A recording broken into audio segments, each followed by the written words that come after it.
नमस्कार स्टूडेंट्स, आप सभी का स्वागत और अभिनंदन।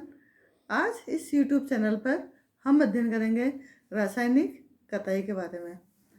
जितने भी सिंथेटिक फाइबर्स हैं उनकी कताई रासायनिक विधि के द्वारा की जाती है। इसमें कच्चा पदार्थ रासायनिक या प्राकृतिक हो सकता है। रासायनिक कताई के मुख्यतः 3 चरण होते हैं। फर्स्ट है प्रिपरेशन ऑफ सेरेबी सॉल्यूशन, यानी कताई का घोल तैयार करना। सेकंड स्टेप है इसका कताई के घोल को स्पिनरेट के छिद्रों से बाहर निकालना। और थर्ड स्टेप इसका है इसको सुखाना। इसका एग्जांपल हम दे सकते हैं नमकीन बनाने से। नमकीन बनाने के लिए क्या करते हैं, हम बेसन को पानी में घोलकर एक घोल तैयार करते हैं, ये डो तैयार करते हैं, वो लिक्विड फॉर्म में होता है। और फिर छलनी के द्वारा गरम तेल में हम निकालते हैं। छलनी हम स्पिनरेट का एग्जांपल ले सकते हैं। और गरम तेल में चूँकि तेल गरम होता है तो इसका जो पानी है वो इवेपोरेट होकर उड़ जाता है और नमकीन ठोस हो जाती है। सेम यही फॉर्मूला रासायनिक कताई में काम आता है। तो फर्स्ट स्टेप पढ़ेंगे अपन पहले प्रिपरेशन ऑफ सेरेबी सॉल्यूशन या कताई का घोल तैयार करना। इसमें सर्वप्रथम विलयन तैयार किया जाता है। यह विलयन कच्चे पदार्थ के द्वारा तैयार किया जाता है। यह कच्चा पदार्थ रासायनिक भी हो सकता है और प्राकृतिक भी हो सकता है। जैसे यदि नायलॉन बनाया जाए तो नायलॉन के लिए कच्चा पदार्थ होता है हेक्सामिथाइलिन डाइअमीन। इसको एडिपिक एसिड में घोला जाता है। रेयन बनाने के लिए है कच्चा पदार्थ सेलुलोज काम में लेते हैं। सेलुलोज जो कि प्राकृतिक होता है और इसमें किसी भी विलायक या रासायनिक पदार्थ में घोलना पड़ता है। जैसे रेयन बनाने के लिए सेलुलोज को कार्बन डाइसल्फाइड में घोलते हैं।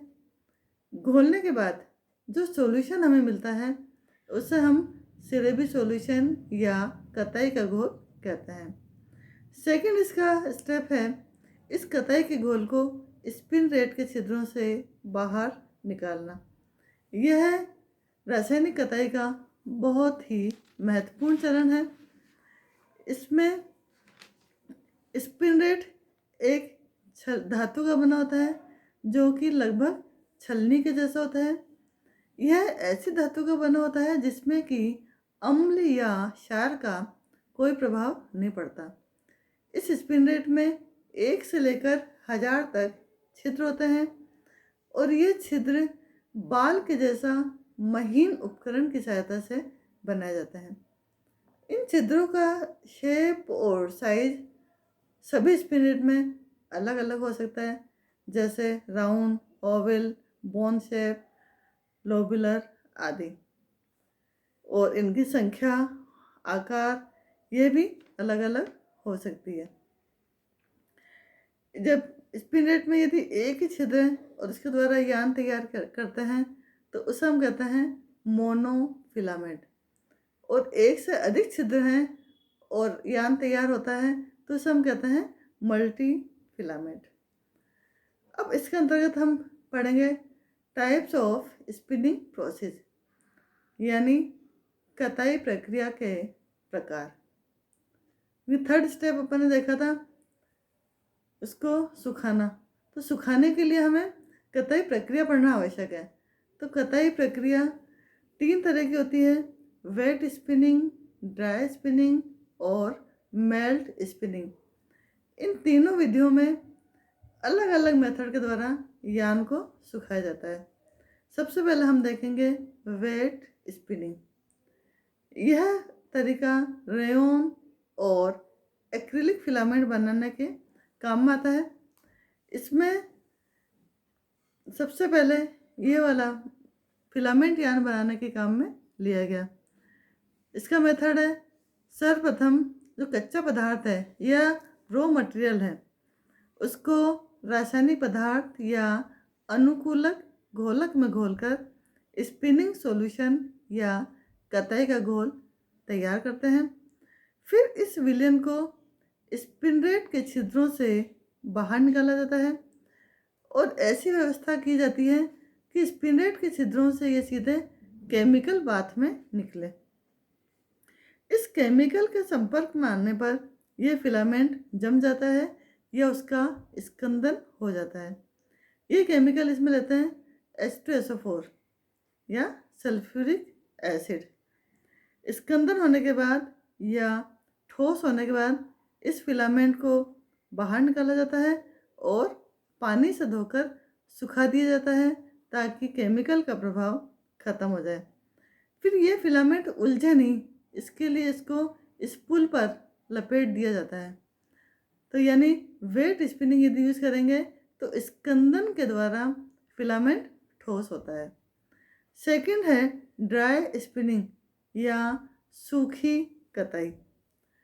कई बार बहुत से पॉलीमर्स ऐसे होते हैं जिन पर यदि विलायक का यूज़ करें तो उसका विपरीत प्रभाव पड़ता है, तो उसके लिए सूखी कताई अनुकूल सिद्ध होती है। यह विधि एक्रिलिक फिलामेंट बनाने के लिए काम में ली जाती है।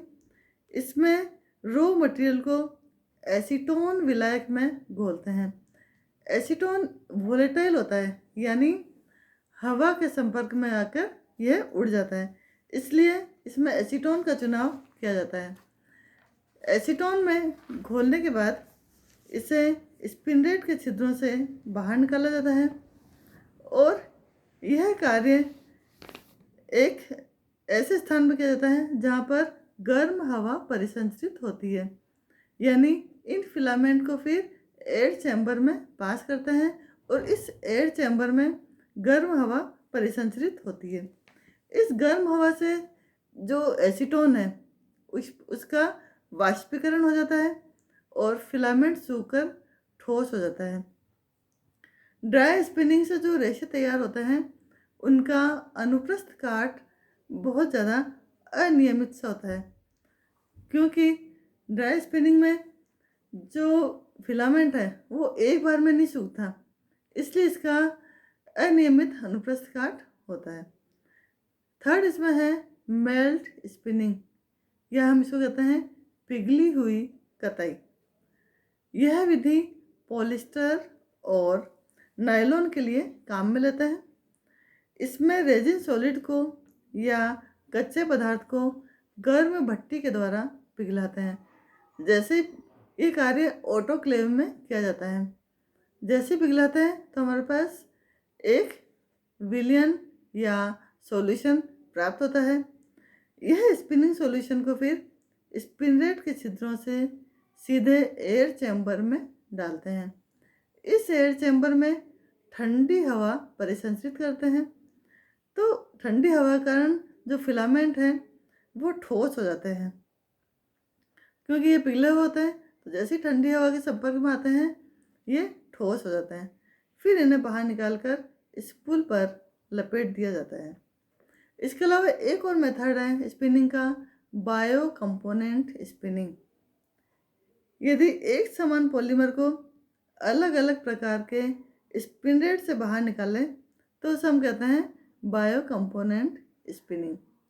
यानी पॉलीमर का जो घोल है वो एक होगा, लेकिन स्पिनरेट इसमें अलग अलग होते हैं।